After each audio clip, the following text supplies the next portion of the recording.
ಭಾವುಕರಾದ ಸಿರಾಜ್. ನಿಮಗೆಲ್ಲ ಗೊತ್ತೇ ಇದೆ, ಬುಧವಾರ ಗುಜರಾತ್ ಟೈಟನ್ಸ್ ಮತ್ತು ಆರ್ಸಿಬಿಯ ಮ್ಯಾಚ್ ಇತ್ತು.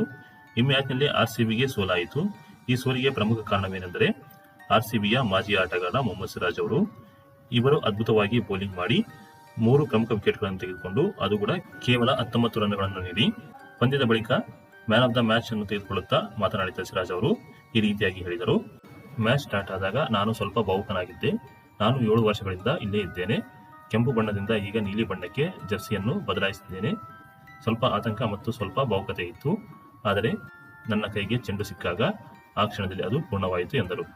ಸಿರಾಜ್ ಅವರು, ನಾನು ರೊನಾಲ್ಡೋ ಅವರ ಅಭಿಮಾನಿ, ಆದ್ದರಿಂದ ವಿಕೆಟ್ ಪಡೆದಾಗ ಅವರ ಶೈಲಿಯನ್ನು ಅನುಕರಣೆ ಮಾಡಲು ಬಯಸುತ್ತೇನೆ ಎಂದರು. ಚಾಂಪಿಯನ್ಸ್ ಟ್ರೋಫಿಯಿಂದ ಹೊರಗುಳಿದ ಕಾರಣದಿಂದಾಗಿ ಬೌಲಿಂಗ್ ಅಲ್ಲಿ ಸುಧಾರಿಸಿಕೊಳ್ಳಲು ಒಳ್ಳೆಯ ಸಮಯ ಸಿಕ್ಕಿತು ಎಂದರು. ಗುಜರಾತ್ ಟೈಟನ್ ಟೀಮ್ನಿಂದ ಒಳ್ಳೆಯ ಮೆಂಟರ್ಶಿಪ್ ಕೂಡ ಸಿಕ್ತು ಅಂದರು. ಅದರಲ್ಲೂ ಆಶೀಶ್ ನೆಹ್ರಾ ಮತ್ತು ಇಶಾಂತ್ ಶರ್ಮಾ ಅವರ ಸಲಹೆ ಮತ್ತು ಸೂಚನೆಗಳು ತುಂಬಾ ಉಪಯುಕ್ತವಾದವು ಎಂದರು.